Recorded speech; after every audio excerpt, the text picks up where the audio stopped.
Hello everybody, I hope you're ready for another Granny's GodPod. This is number 96, Weights and Measures in the Bible. Have you, like me, often wondered about the size or value of ancient weights and measures?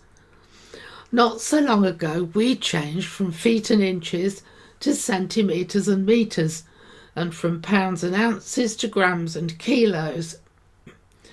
Some of us still recognise feet and inches more easily, nor would we have a clue what a pound of apples looks like in kilos. It can be even more mind-boggling when we read of ancient measures like shekels, talents and seers, which, as far as I know, bear no relation to anything I come across in today's world. Many Bible translations do not attempt to make them relevant. With changing modern times, it would probably outdate the translations too quickly. Many of the equivalent values here I've taken from an article called Off the Scale by James Bijon in a 2020 Tyndale House magazine, Think. To 1st or 3rd century listeners, ancient weights and measures would have had significantly much greater meaning than they do to us. Having recently studied the book of Ruth, the generosity of Boaz has to be seen to be believed. Ruth arrives in Judah with her mother-in-law Naomi, who are both widows. In those times it was customary for the edges of the fields to be left for the poor to glean. Boaz tells his men to make it easier for Ruth to pick up the leftover grain in his fields. At the end of the day, Ruth goes home with an ephah's worth of grain. The significance of this is probably lost on most of us, but an ephah is 10 omers worth, and an omer's worth of manna could feed someone for a day. An ephah's worth of barley would be equal to about 10 days' worth of food.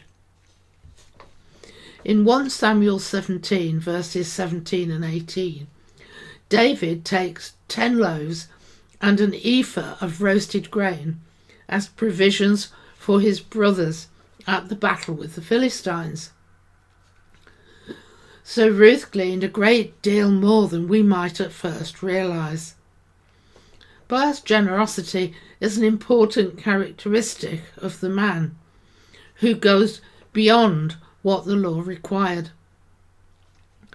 And we miss the extent of Boaz's generosity and Ruth and Naomi's delight when they realise how long the grain will feed them both. In the ancient Near East, they needed a standard, a weight stone of a known quantity, which could be relied upon to be accurate. The item to be weighed would be put in one basket on one side of a set of scales, and the weight stone in the other. In Daniel 5, a series of characters appear on the wall at Belshazzar's feast.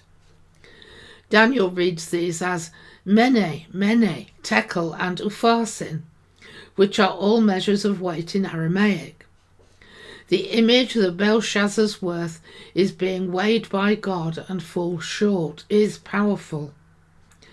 As king, Belshazzar would have made his own standards.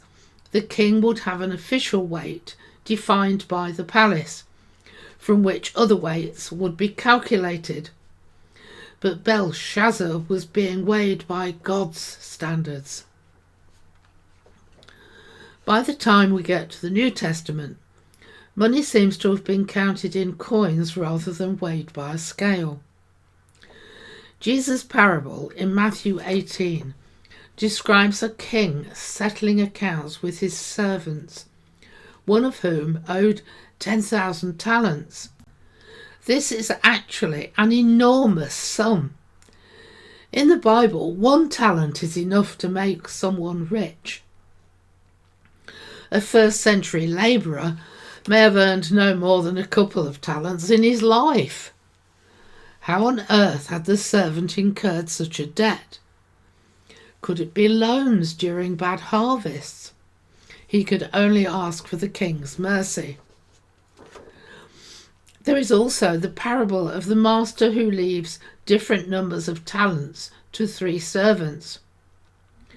We now know what a large sum of money this was, and how well 2 of the servants did. The one given 5 talents makes another 5. The one given 2 talents makes another 2. The person given the single talent, who kept it safe and hidden, is chided because he could at least have banked it and gained some interest.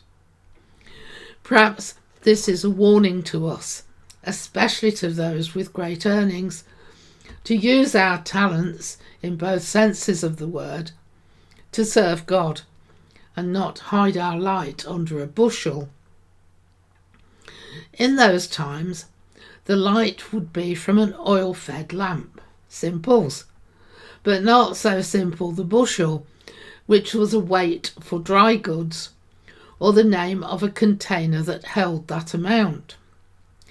In ancient Rome, the unit of measurement was called in Latin a modius, which in Greco-Roman art was also a headdress shaped like an upturned flower pot, an apt shade to hide light.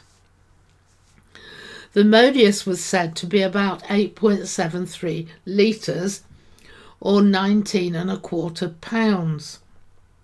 A modius of grain cost 3 denarii, about 3 days' labour.